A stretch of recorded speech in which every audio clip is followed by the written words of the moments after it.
विद्यार्थियों, आप लोग मेंसुरेशन में लंब वृत्तीय बेलन का वक्र पृष्ठ, संपूर्ण पृष्ठ और आयतन ज्ञात करना सीख चुके हैं। इसी पर आधारित कुछ प्रश्नों का हल आज मैं आप लोगों को बताऊंगा। जैसे मान लीजिए प्रश्न है, दो लंबवृत्तीय बेलनों की आधार की त्रिज्याओं के अनुपात 1:2 हैं। यदि उनके आयतनों का अनुपात 5:12 हो तो उनकी ऊंचाइयों के अनुपात ज्ञात कीजिए।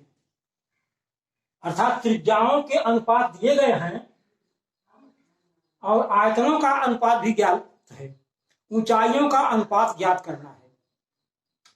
तो इसके लिए आप ऊंचाई त्रिज्या मान लिया बेलनों की त्रिज्याएं r तथा 2r और ऊंचाई h1 तथा h2 है। तो पहले अनुपात ज्ञात करने के लिए पहले वेतन का आयतन बटे दूसरे वेतन का आयतन ज्ञात करेंगे। तो पहले वेतन का आयतन बटे दूसरे वेतन का आयतन बराबर हो जाएगा pi r square h1 upon pi into 2r whole square into h2। दूसरे वेतन की त्रिज्या 2r है, 2r का होल स्क्वायर हो गया। और आयतनों में अनुपात दिया हुआ है 5:12 अर्थात 5/12 बराबर हो जाएगा। और पाई पाई से कट गया तो हो जाएगा r स्क्वायर h1 अपान 4r स्क्वायर h2। पुनः r स्क्वायर से कट गया और तिरे गुणा करने पर हो जाएगा 12h1 बराबर 20h2। तो h1 अपान h2 बराबर हो जाएगा 20/12। इसको हल कर लिया तो 4 पंचे 20 और 4 तिहाई 12, 5/3 आया। अर्थात ऊंचाइयों में अनुपात h1 अपान h2 = 5:3। तो अतः ऊंचाइयों में अनुपात हो गया 5:3। इस प्रकार से ऊंचाइयों का अनुपात ज्ञात हो गया। इसी प्रकार की एक सवाल और है। प्रश्न है, 0.5 सेंटीमीटर व्यास का एक तांबे का तार 2.5 मीटर लंबे और 1.4 मीटर व्यास के बेलन पर इस प्रकार लपेटा जाता है कि उसका संपूर्ण वृत्तपृष्ठ ढक जाए। तार का आयतन ज्ञात कीजिए।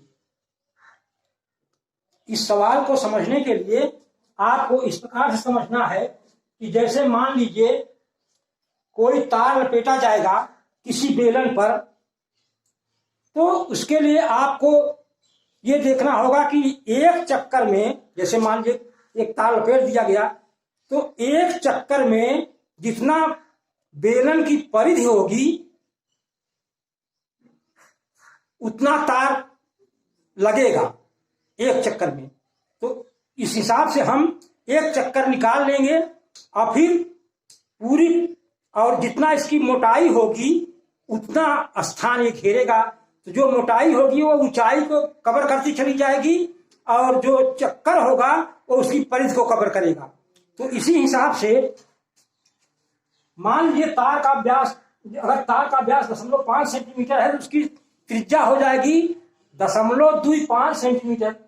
इस कारण यह 0.5 सेंटीमीटर ऊंचाई प्रत्येक लपेट में ढक लेगा।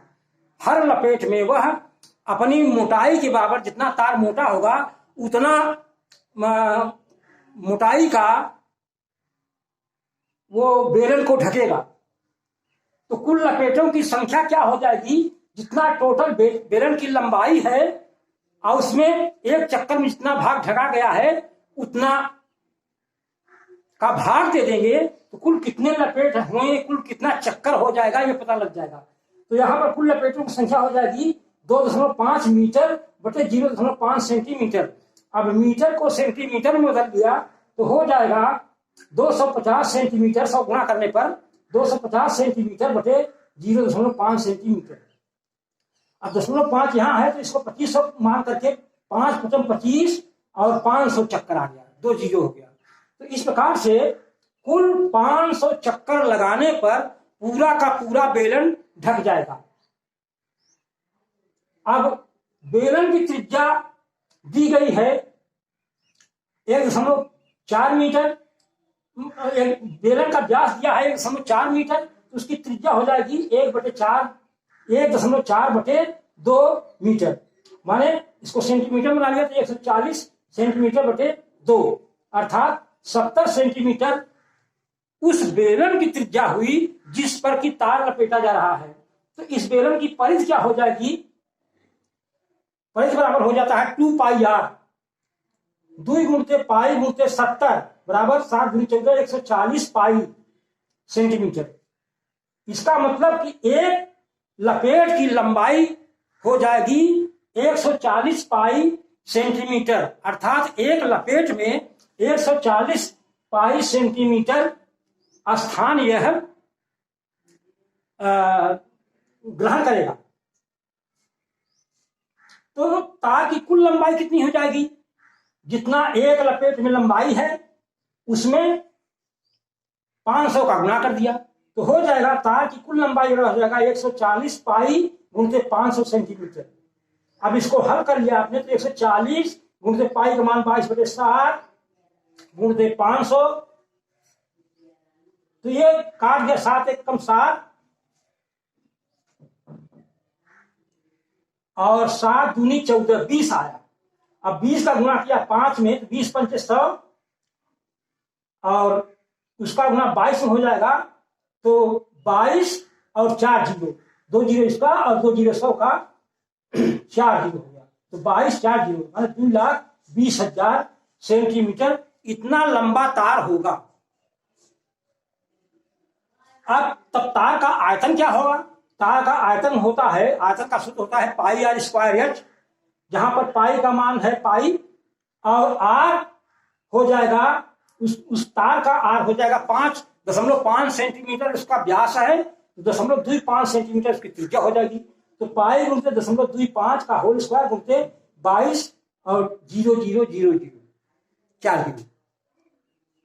अब इसका गुणा कर लिया 0.25 और 0.25 का तो हो जाएगा पाई गुणित 625 और 1 जीरो लगा कर दशमलव लगा दिया, क्योंकि 4 अंक होगा, 2 अंक यहाँ है, 2 अंक यहाँ दूसरे में फिर 2 अंक होगा, तो 4 अंकों के बाद दशमलव लगाने के लिए यहाँ पर आपको जीरो बढ़ाना पड़ेगा।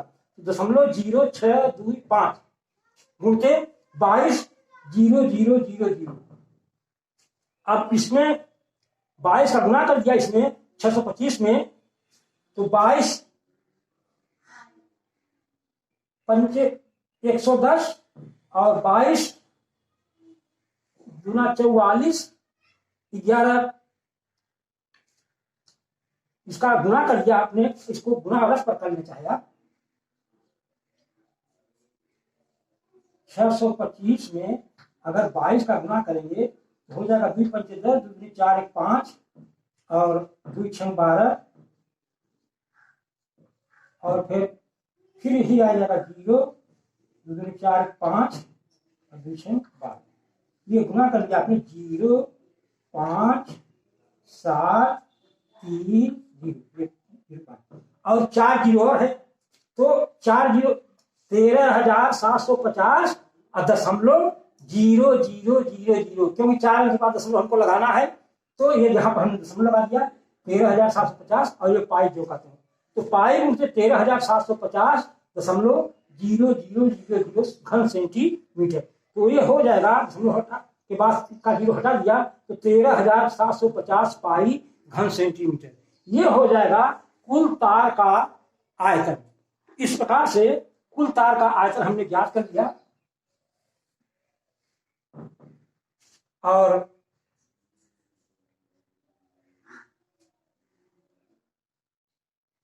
इस प्रकार से विभिन्न प्रकार के सवालों को हम हल करते हैं। देखिए, ध्यान देने की वाली बात है, थोड़ा सोचना पड़ता है कि अगर कह रहा है कि तार कितना तार का आयतन होगा तो पहले एक पता लगाना पड़ता है कि एक चक्कर में जब तार को लपेटेंगे किसी बेलन पर तो जितना तार की मोटाई होगी उतनी जगह कवर करेगा, उतनी जगह को ढकेगा। और तो एक चक्कर में जितनी उसकी परिधि होगी उतना उसकी लंबाई हो जाएगी। तो कुल लंबाई निकालने के लिए कुल कितने चक्कर लगाना पड़ेगा ये पता लगा लिया और उस चक्कर में परिधि को गुणा कर दिया। तो यहां पर देखा हमने कि 500 चक्कर हो गया और परिधि उसका हमने निकाल दिया 140 पाई, और 140 पाई में 500 चक्कर का गुणा कर दिया। तो इस प्रकार से ताकि कुल लंबाई हमको मिल गई। इस प्रकार से हम सवालों को हल करते हैं। और भी सवालें हैं उनको आप लोग लगा लीजिए और फिर हम आपको अगले वीडियो में खोखले बेलन का आयतन ज्ञात करना बताएंगे और खोखले आयतन का वक्र पृष्ठ क्या होगा और खोखले आयतन का संपूर्ण पृष्ठ क्या होगा। इन सवालों को हम आपको हल करना सिखाएंगे। धन्यवाद।